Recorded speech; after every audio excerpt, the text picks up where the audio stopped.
미국 미시건주의 한 들판에서 총성이 울려 퍼지고 있습니다. 따가운 총성이 지나간 자리는 고요하기만 한데요. 총을 쏜 사람은 사냥을 즐기러 온 무리의 한 남자였습니다.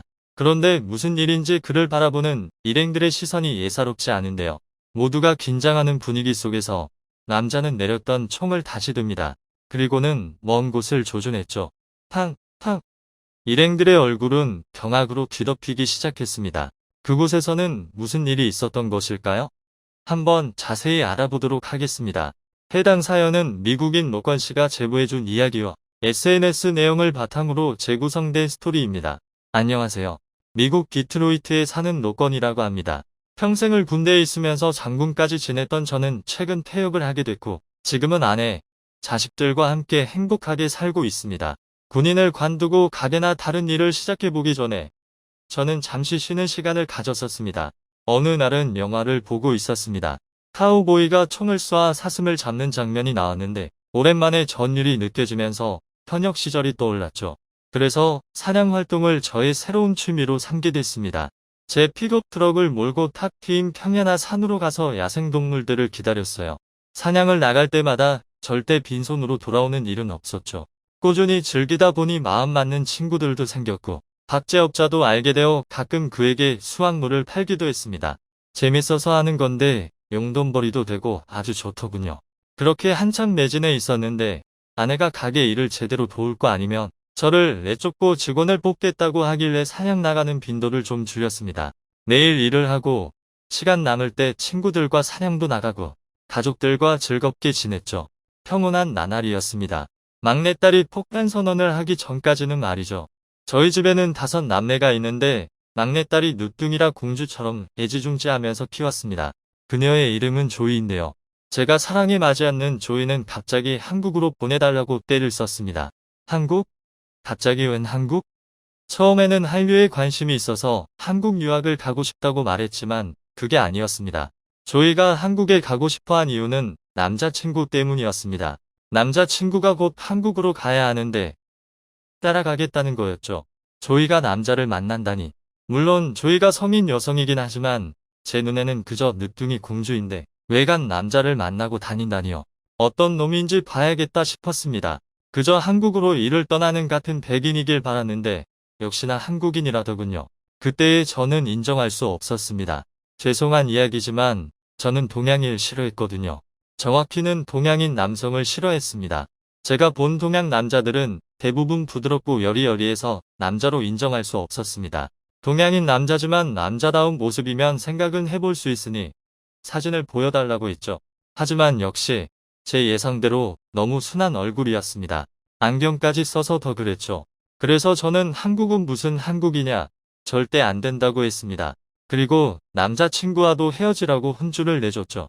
조이는 몇 차례 징징댔지만 결국 제 말을 들었어요.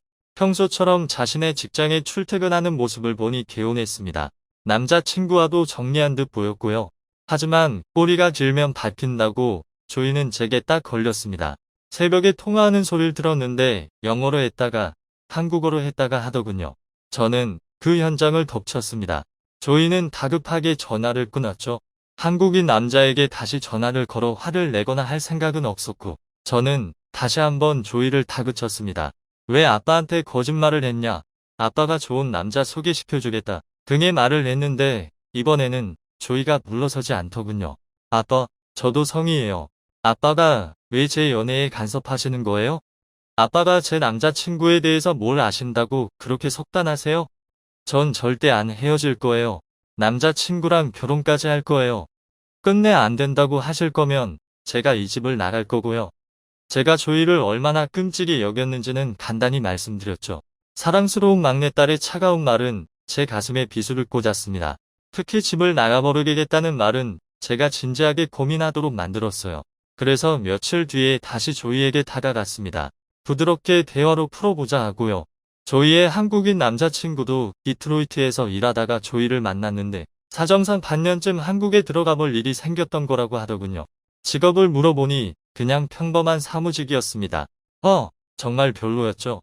헬스 트레이너 정도만 됐어도 합격이었을지 모릅니다.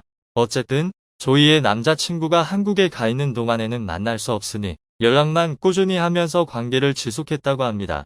자초지종을 듣게 됐지만 도저히 납득이 되지 않아서 이후로도 몇 번이고 조이와 옥신각신했습니다. 그러다가 결국에는 참지 못한 조이가 더 이상 못 참겠다며 자신의 집을 구해버렸습니다. 딸을 매일 보지 않고는 못 되겠습니다. 자식 이기는 부모 없다고 결국 제가 대기를 들었죠. 하지만 그냥 둘 수는 없고 남자친구가 다시 미국에 오면 보여달라고 했습니다. 그렇게 조이의 출가 해프닝은 일단락되었죠. 이후 2달쯤 지났을까 결전의 그날이 왔습니다. 사실 결전이라고 해도 저는 더 이상 조이의 연애에 이래라 저래라 할 수는 없었지만요. 어쨌든 조이의 한국인 남자친구를 만나게 됐습니다. 그의 이름은 태주였어요. 제 예상대로 태주에게서 남자다움 같은 건 찾아볼 수 없었습니다. 예의는 아주 발랐지만 역시나 제가 남자로 인정할 만한 남자는 아니었죠. 하지만 어쩌겠습니까? 조이에게 역으로 혼쭐이 난 저는 조용히 있을 수밖에 없었어요. 저와 달리 아내는 태주를 마음에 들어했습니다. 다른 아들, 딸들도 태주에 대해 호감을 가지거나 아무 생각이 없어 보였죠. 저 빼고 가족 모두에게 인정받은 거나 다름없던 태주가 얼굴을 비추는 일이 잦아졌습니다. 조이가 자꾸 데려왔기 때문이죠. 식사를 같이 하거나 집에 머무는 일이 잦아지면서 제 아들들과도 점점 친해졌습니다. 하지만 저는 아무리 봐도 싫은 겁니다. 그래서 태주가 알아서 떨어져 나가게 할 작전을 세웠죠. 망신을 주는 거였습니다. 가족들 다 있는 앞에서 태주를 꾸짖어봐야 가족들은 모두 태주를 좋아하니 별 수 없이 다른 방법을 모색했죠. 결국 제가 생각해낸 방법은 이랬습니다. 태주를 데리고 사냥을 다녀오는 거였어요. 제 친구들과 함께 말이죠. 한눈에 봐도 새님인 태주가 잘할 수 있을 리가 없었습니다. 청을 소개시켜보고 못 쏠 때마다 민망을 만들고 저희가 잡은 동물들의 시신을 주워오도록 하게 할 참이었어요. 그 작전을 위해 친구들에게도 미리 연락을 돌려두었고 태주에게는 자네와 따로 시간을 갖고 싶다며 불러냈습니다. 제가 드디어 태주에게 마음을 여는 것처럼 보였겠죠. 저희도 가족들도 기뻐하며 잘 다녀오라고 해줬죠. 아무것도 모르던 태주는 이동하는 내내 웃는 낯이었습니다. 원래 웃는 상이기도 했죠. 참 남자답지 못하게 저는 혀를 찼습니다.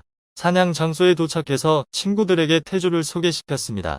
처음부터 험악하게 겁줄 건 아니었고 시켜보고 못하면 그때부터 조rum할 생각이었죠.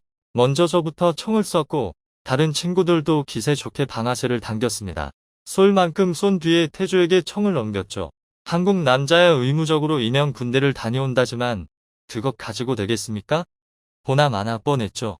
그런데 이게 웬걸. 총을 잡는 폼이 저와 별반 다르지 않은 겁니다. 태주는 신중했어요. 저 멀리에서 폴짝거리는 사슴을 겨냥하고 한참 보며 때를 노리다가 방아쇠를 당겼고 한 발 만에 명중했습니다. 단지 운이 좋았을 뿐이라고 말할 수 없었죠. 태주가 명사수라는 건 총을 다루는 저와 제 친구들이 바로 알아봤습니다. 이어 태주는 2발, 3발, 4발째 쐈는데 쏘는 족 좀 놓치는 법 없이 전부 맞췄습니다. 창피하게 만들려고 했는데 어느새 저도 모르게 웃으며 박수를 치고 있더군요. 도대체 이게 어떻게 된 일이었을까요? 이보게 평범한 사무직이라더니 이게 무슨 솜씨인가? 거짓말을 한 거야? 아니면 부업으로 킬러라도 하는 거야? 그런 농담이 나올 정도로 태주의 사냥 실력이 수준급이었습니다. 원래 취미가 사냥이었냐고 물으니 그렇지 않고 아마도 자신이 UDT 출신이어서 그런 것 같다고 겸손을 떨었습니다. 제 인생의 40년을 군대에서 보낸 전 UDT 출신의 의미를 너무나 잘 알고 있었습니다. 그건 지금 이야기를 듣고 계신 여러분도 그렇겠죠. 보통 군인과는 비교도 할 수 없습니다. 요즘 UDT에서는 적 해안정찰, 첩보 획득, 해상정찰, 내륙기습 등 전통적 임무에서 확장된 육상, 해상 및 공중 특수작전, 직접 타격, 경호 등 모든 것을 혹독하게 가르치는데요. 수행하는 임무만 봐도 UDT는 사람이 아니라 괴물을 만드는 곳이라고 할 수 있죠. 그렇다 보니 수료율도 절반이 안 되는 극악무도한 군대인 것입니다. UDT 출신이라면 육체적 활동 중에 못하는 게 거의 없다고 봐야 맞습니다. 우리 딸이 그런 남자를 만나왔다니요. 태주가 UDT 출신이며 태주의 명사수 실력을 본 저는 곧장 반색을 표했습니다.